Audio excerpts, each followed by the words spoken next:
जी students, हम आज से शुरू करने जा रहे हैं new chapter sampling and sampling distributions. यहाँ पे देखें स्लाइड में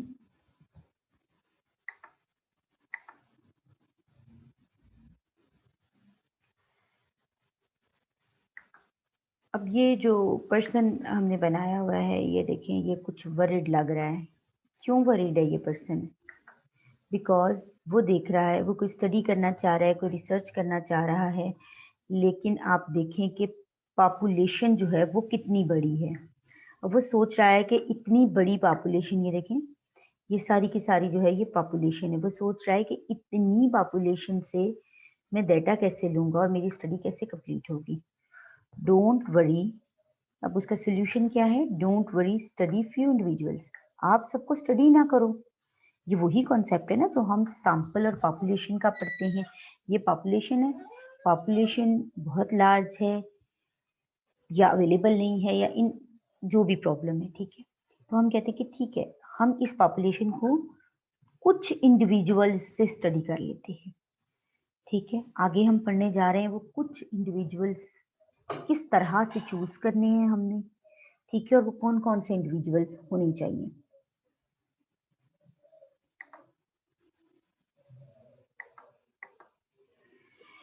स्टैटिस्टिकल मेथड, ये चीज़ें हम थोड़ी सी रिवाइज है कि आप लोगों को जो है वो चीज़ें, हम ये सारा कुछ हम क्यों कर रहे हैं, सैम्पलिंग एंड सैम्पलिंग डिस्ट्रीब्यूशन हम क्यों पढ़ रहे हैं। सैम्पलिंग मेथड्स, डिस्क्रिप्टिव स्टैटिस्टिक्स, और हमने ब्रांचेस के हवाले से पढ़ा था स्टैटिस्टिक्स की ब्रांचेस और इन्फ्रेंशियल स्टैटिस्टिक्स। ठीक है, दो ब्रांचेस हैं, दो मेथड्स कह लें, ठीक है, दो तरह के मेथड्स होते हैं, एक डिस्क्राइब करने के लिए, दूसरा इन्फ्रेंस ड्रॉ करने के लिए। इन्फ्रेंस ड्रॉ करने का मतलब होता है कंक्लूड करना, कंक्लूजन्स ड्रॉ करना। डिस्क्रिप्टिव स्टैटिस्टिक्स का मतलब होता है, डिस्क्रिप्टिव का मतलब होता है डिस्क्राइब करना, बताना। Descriptive statistics consist of the tools and techniques designed to describe data.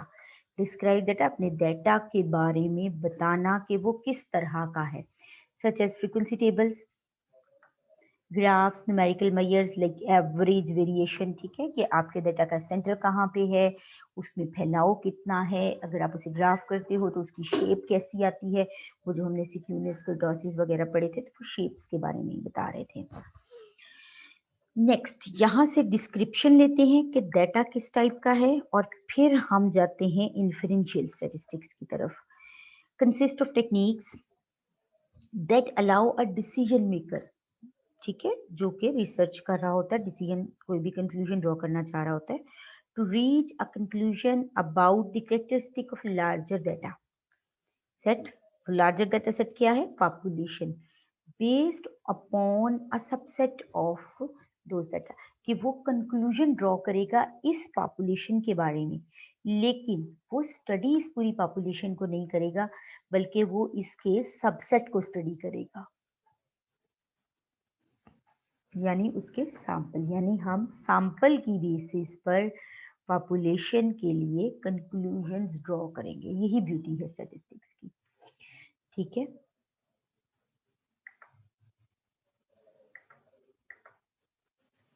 करते क्या है हम, ये एक छोटी सी डायग्राम बना के तय हम सैंपल लेते हैं, ठीक है, ये देखिए ना, बिल्कुल राउंड है।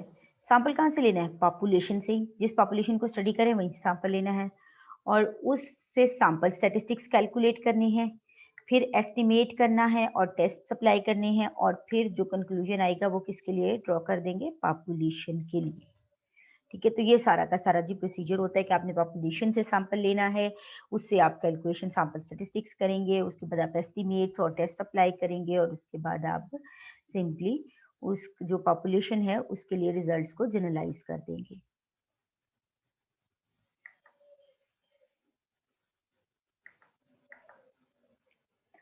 ठीक है, इसमें वही के सैंपल, अब आ गया कि सैम्पलिंग क्या है। देखिए इसने यहाँ पे आपको बताया हुआ है sampling, procedure of selecting a representative sample. We are interested in sample, but that sample must be representative sample. मतलब कि वो पॉपुलेशन को रिप्रेजेंट जरूर करे, ठीक है। जैसे हम जो है वो सैंपल की बात करें कि अगर आपकी क्लास है, आपकी क्लास की स्ट्रेंथ अगर सपोज 70 है, तो अब क्लास में मैं सैंपल लेने जा रही हूँ। मैं जो मुझे टॉल टॉल लोग नज़र आ रहे हैं, मैं वो 10 लोग बुला लूँ और मैं उनकी हाइट मेजर कर लूँ, तो क्या ये हाइट आपकी क्लास को रिप्रेजेंट करेगी? नहीं करेगी। इसके बरक्स अगर मैं ये करूँ कि मैं रैंडम सैम्पलिंग कर लूँ, रैंडम मतलब कि मैं आपकी 70 पीपल हो, मैं 70 स्लिप्स लूँ, हर स्लिप पे एक पर्सन का नाम लिखा जाए और मैं उसमें से रैंडमली जो है वो, अगर मैं 10 स्टूडेंट्स का सैंपल लेना चाहती हूँ, 10 स्लिप्स चूज़ कर लूँ। अब इसमें बहुत ज़्यादा टॉल लोग भी आ जाएँगे, जिनकी हाइट कम है वो लोग भी आ जाएँगे, तो अब ऑन द एवरेज ये सैंपल आपकी पॉपुलेशन को रिप्रेजेंट करेगा। तो सैम्पलिंग क्या है? Actually sampling is a procedure of selecting a representative sample from a given population. Procedure कि आप सैंपल किस तरह से सेलेक्ट करते हो। ज़ाहिर है अगर आप रैंडम सैम्पलिंग करते हो तो, या अगर आप चाहते हो कि वो सैंपल जो है वो रिप्रेजेंटेटिव हो, तो उसके पूरे एक रूल्स रेगुलेशंस होते हैं जिनको फॉलो करते हुए आपने सैंपल ड्रॉ करना होता है, ठीक है।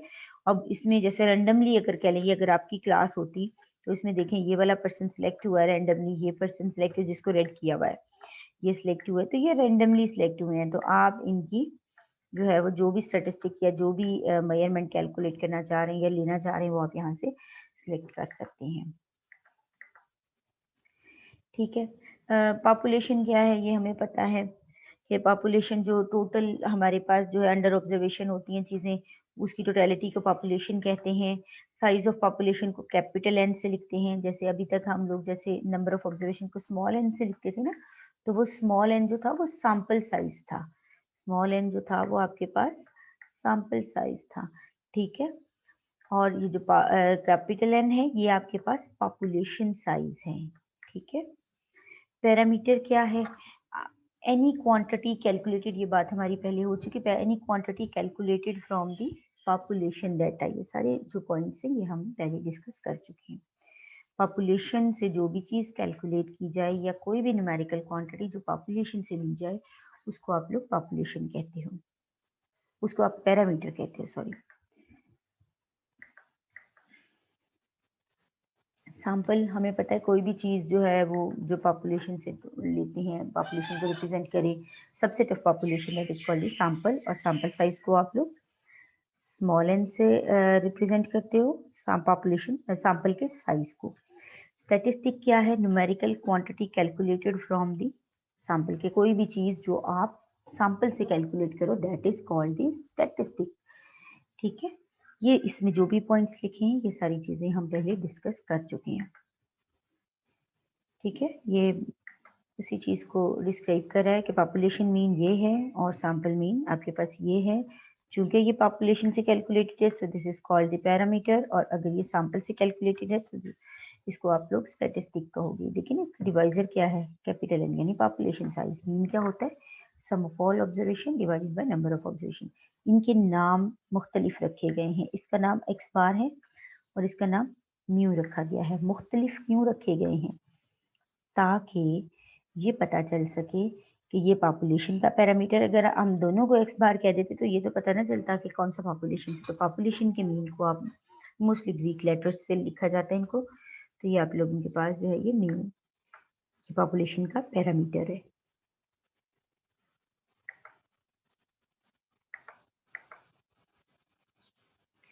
Purpose of sampling, the two basic purpose of sampling are two. Basic दो पर्पज हैं।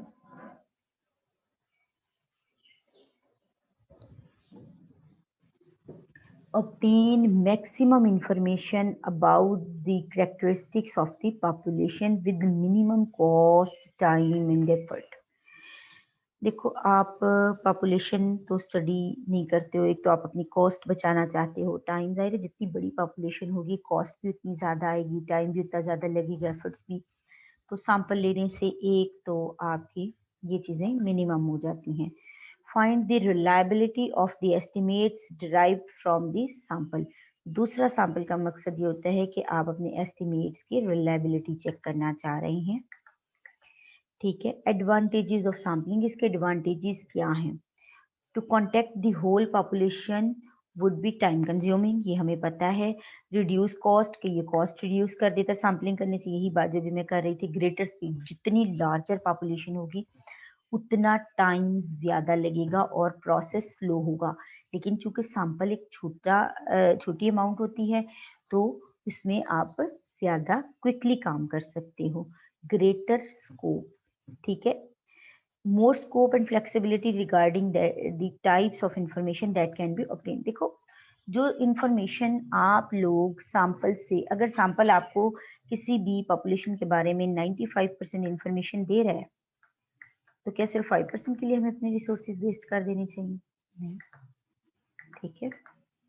तो ग्रेटर एक्यूरेसी, जितना आपको पता है एरिया कम होगा उतनी ज़्यादा एक्यूरेसी ज़्यादा होगी। पॉपुलेशन बड़ी होती है ना, तो उतना एक्यूरेटली आप उसे स्टडी नहीं कर सकते हो। Sampling is essential to obtain the data when the measurement process physically damages or destroys the sampling units under investigation। के बाज़ दफ़ा ऐसा होता है कि आप लोगों की जो है वो सैम्पलिंग यूनिट, देखो पॉपुलेशन बाज़ दफ़ा इतनी बड़ी होती है, जैसे आप प्लांट हाइट ले रहे हो, किसी भी रोज़ प्लांट्स लगाए हैं आपने, अब वो बहुत बड़ा एक प्लॉट है जिसमें से आप ये कह लें कि बहुत बड़ा, जो प्लॉट है वो बहुत बड़ा है, उसमें कोई आप कह लें कि 300 तक प्लांट्स हैं। अब आप उन सारे प्लांट्स की हाइट लेने लगो, तो क्या आप 300 प्लांट्स की हाइट एक दिन में मेजर कर सकते हो? ठीक है, मुश्किल है, बहुत ज़्यादा मुश्किल है। और जैसे-जैसे टी डे दे दे जो है वो डेज़ चेंज होते जाएँगे, उनकी हाइट देखो, आप 2 डेज़ के बाद सैंपल लेना चाह रहे हो, आप 2 डेज़ के बाद ऑब्जर्वेशंस लेना चाह रहे हो कि 2 डेज़ में प्लांट की हाइट कितनी बढ़ी है। अब आप 1 दिन में 300 का तो सैंपल नहीं ले, 300 की तो पॉपुलेशन पूरी की पूरी स्टडी नहीं कर सकते। अगले दिन में उनकी जो हाइट है वो थोड़ी बहुत चेंज हो जाएगी, ठीक है? जब प्लांट छोटा होता है ना, तो उसकी हाइट डे बाय डे बढ़ती है, तो चेंज होती रहती है। तो फिर हम क्या कहते हैं कि हम नहीं, हम इसकी सैंपलिंग ही करते हैं, क्योंकि पूरी पॉपुलेशन एट अ टाइम लेना जो है वो पॉसिबल नहीं है। नेक्स्ट डे में उसका जो सैंपलिंग यूनिट है वो, ज़ाहिर है डेफिनिटली वो अपने जो है फिज़िक उसको चेंज कर लेगा, वो थोड़ा ज़्यादा हाई हो जाएगा। तो जो पिछले दिन में लिया, अगले दिन में लिया, इनमें जो है वो क्लियर डिफरेंस आ जाएगा। इस वजह से जो है वो बाज़ दफ़ा सैंपलिंग ही एसेंशियल होती है, हम पॉपुलेशन नहीं ले सकते हैं।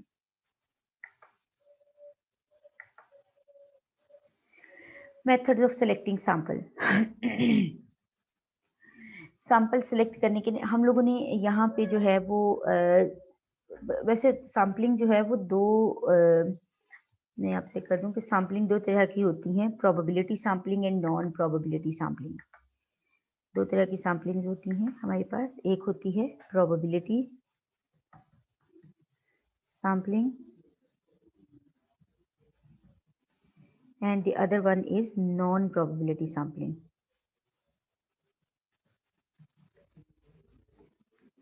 एक आपके पास है probability sampling, the other one is non probability sampling. जो आपके पास प्रोबेबिलिटी सैंपलिंग है,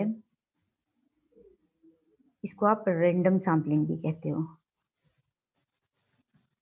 इसको आप लोग रैंडम सैंपलिंग भी कहते हो। और जो आपके पास नॉन प्रोबेबिलिटी सैंपलिंग है, इसको आप लोग नॉन रैंडम सैंपलिंग भी कहते हो, इसको आप लोग नॉन रैंडम सैंपलिंग भी कहते हो।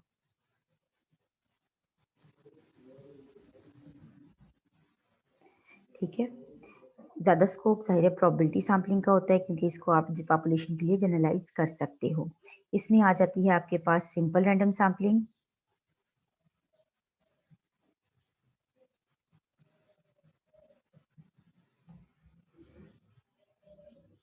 सिस्टमैटिक सैंपलिंग,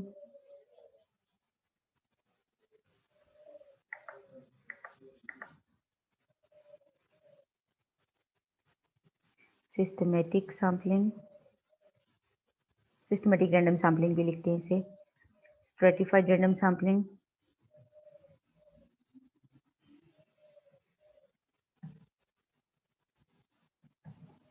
और चौथी इसकी टाइप है हमारे पास क्लस्टर सैंपलिंग।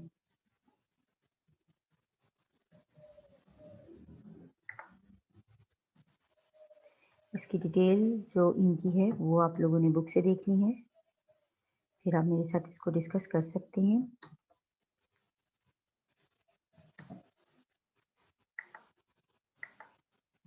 ये आपके पास आ जाता है, ठीक है। और नॉन रैंडम सैम्पलिंग की भी टाइप्स हैं, जैसे इसमें आ जाता है स्नोबॉल सैम्पलिंग है, कन्वीनियंस सैम्पलिंग है, कोटा सैम्पलिंग है, ठीक है। अभी पहले रैंडम सैम्पलिंग की बात करते हैं। रैंडम सैम्पलिंग या प्रोबेबिलिटी सैम्पलिंग, जिसमें सैंपल को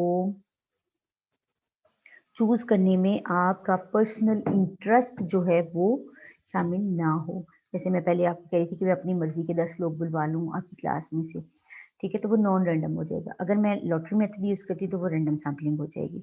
इसमें से हमने जो करना है, हम लोगों ने इसमें करना है प्रोबेबिलिटी सिंपल रैंडम सैम्पलिंग, हमने करनी है सिंपल रैंडम सैम्पलिंग, ठीक है। तो सिंपल रैंडम सैम्पलिंग करने के भी हमारे पास दो मेथड्स हैं। एक हमारे पास होता है सैम्पलिंग विद रिप्लेसमेंट और दूसरा है सैम्पलिंग विदाउट रिप्लेसमेंट। पहला आपके पास है सैम्पलिंग विद रिप्लेसमेंट और दूसरा है सैम्पलिंग विदाउट रिप्लेसमेंट। ये देखिए दो मेथड्स हैं।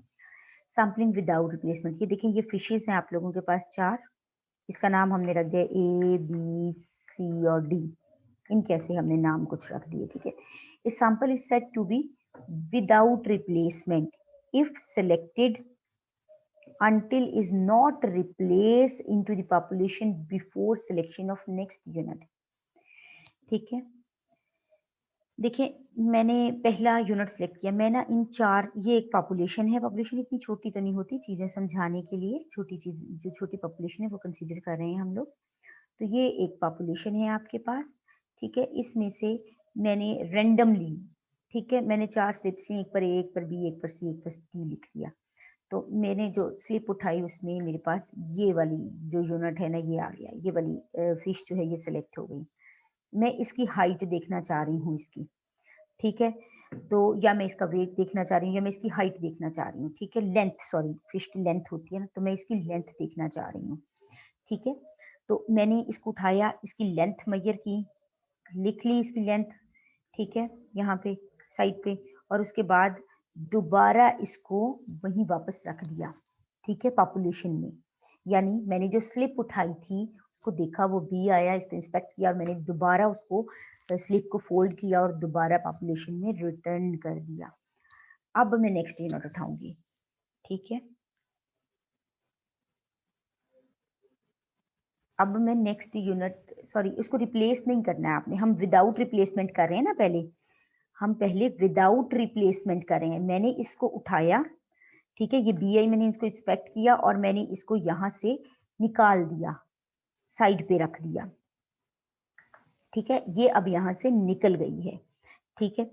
अब जब हमने करना है, हमने अब जो नेक्स्ट यूनिट उठाएंगे वो बाकी तीनों में से आएगा, ठीक है, क्योंकि हमने पहली वाली फिश को इसमें रिप्लेस नहीं किया, मैंने उस स्लिप को साइड पे रख दिया। अब क्या चांसेस हैं? अब चांसेस हैं या ए आए या सी आए, दूसरा यूनिट। मैंने 2 का सैंपल उठाना है, पहला यूनिट उठाया तो वो बी आया है, ठीक है। तो मैंने इसको रिटर्न नहीं किया, तो अब या ए आएगा या सी आएगा या फिर डी आएगा। इसको कहते हैं सैम्पलिंग विदाउट रिप्लेसमेंट, ठीक है। या इसमें एक और चीज भी हम कहते हैं, मैं सिंपल वर्ड्स में ये बात करूंगी कि आप दोनों यूनिट्स एट ए टाइम उठा लो, ठीक है। जैसे मैंने 2 का सैंपल उठाना है, मैंने रेंडमली 2 स्लिप्स इकट्ठी पिक कर ली, ठीक है। उससे फिर ऑर्डर भी मैटर नहीं करता, ऑर्डर क्या होता है वो भी मैं आपको बताती हूँ। तो ये आप लोगों के पास जो है सैम्पलिंग विदाउट रिप्लेसमेंट होती है। In this case until the selected only one time, in this case unit is selected only one time in a possible sample, कि जो भी यूनिट है वो सिर्फ एक दफा सिलेक्ट होगा, दोबारा वो रिपीट नहीं हो सकता। अब इसके पॉसिबल सैंपल्स क्या है, हम देखना चाह रहे हैं कि पॉसिबिलिटी क्या क्या है। हो सकता है पहला जो है वो पहला ए सिलेक्ट हो जाए, मैंने 2 का सैंपल लेना है ना, और दूसरा बी सिलेक्ट हो जाए। हो सकता है पहला ए हो और दूसरा सी हो जाए। हो सकता है पहला ए हो और दूसरा डी हो जाए। ये भी तो हो सकता है कि पहला बी हो और दूसरा सी हो। अब हो सकता है पहला बी हो और दूसरा डी हो सकता है पहला बी सी हो, बी खत्म हो गया ना, तो हो सकता है पहला सी हो और दूसरा डी हो। तो ये इसके पॉसिबल सैंपल्स हैं। हमने करना, हम सैंपल तो एक ही लेना होता है, लेकिन हम पॉसिबिलिटीज चेक कर रहे हैं कि इसकी पॉसिबिलिटीज क्या क्या हैं। तो इसकी हमारे पास जो है वो ये पॉसिबिलिटीज बनी कितनी, ये देखो ये टेबल में भी यही लिखा हुआ है 1 2 3 4 5, ठीक है, और ये बन गया हमारे पास 6, ठीक है। तो 6 पॉसिबिलिटीज हैं।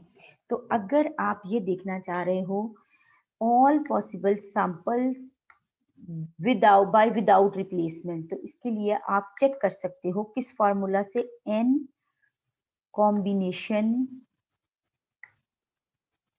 Small n, capital N combination small n। आप इसको इस तरह भी लिख सकते हो और इस तरह C के फॉर्म में भी लिख सकते हो। आपके कैलकुलेटर में भी ये बटन इस तरह से बना होता है। वैसे इसका फॉर्मूला क्या होता है, फॉर्मूला इसका होता है, आप इस तरह लिख लो या उस तरह, ये होता है n फैक्टोरियल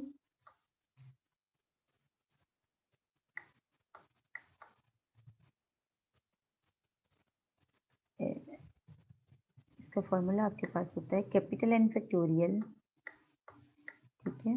फैक्टोरियल, फैक्टोरियल क्या होता है, किसी भी नंबर की multiplication, reverse multiplication up to 1। मैं बताती हूँ आपको, स्मॉल n फैक्टोरियल और multiplied by capital N minus small n factorial, capital N minus small n का फैक्टोरियल, ठीक है। ये देखें, ये आप लोगों के पास, ये देखिए फैक्टोरियल का क्या मतलब है, जैसे 4 फैक्टोरियल है लेट्स सपोज, तो ये आ जाएगा इसकी multiplication up to 1 equal to 4 cross 3 cross 2 cross 1, किसी भी नंबर की मल्टीप्लिकेशन अप टू 1। तो अगर आप देखना चाह रहे हो कि कितने पॉसिबल सैंपल्स बनने थे, क्या हमने पूरे बनाए हैं, तो इसके लिए आप ये फॉर्मूला फॉलो कर सकते हो। तो ये आ जाएगा 4 फैक्टोरियल डिवाइडेड बाय 4 फैक्टोरियल, ये फैक्टोरियल का ये साइन होता है, ठीक है, डिवाइडेड बाय 2 फैक्टोरियल, क्योंकि स्मॉल n की वैल्यू यहाँ पे 2 है। ये देखिए, ये क्यों 2 की क्यों है, क्योंकि पॉपुलेशन साइज 4 फिशेस का था और मुझे सैंपल कितने का लेना था, 2 का। ये देखिए यहाँ पे हमने लिखा हुआ है into capital N minus small n, capital N हमारे पास क्या है 4 माइनस 2 का फैक्टोरियल। अब 4 माइनस 2 करेंगे तो अगेन 2 आएगा। ये देखिए अभी हमने यहाँ पे कैलकुलेशन की भी है, ये देखिए 4 multiplied by 3 multiplied by 2 multiplied bye 1, divisor में क्या था 2 फैक्टोरियल, तो ये क्या आ जाएगा 2 multiplied bye 1 multiplied by 4 minus 2 कितना हो जाना था 2 अगेन, तो 2 मल्टीप्लाइड बाय 1। ये देखें ये 2 और ये 2 कैंसिल हो गया, ये 2 2 जार 4 हो गया और 2 multiplied by 3 is equal to 6। आप डायरेक्ट अपने कैलकुलेटर में भी इसको यूज कर सकते हैं इस बटन को, ठीक है। वो आप 4 प्रेस करोगे अपने कैलकुलेटर पे, उसके बाद ये जो बटन होता है ना NC स्मॉल n वाला या NCR लिखा होता है बाज दफा, वो प्रेस करोगे तो यहाँ पे C आ जाएगा और फिर आप 2 प्रेस करोगे इक्वल करोगे तो वो आपको आंसर दे देगा। ये भी आप वहां से कर, तो ये विदाउट रिप्लेसमेंट आप लोग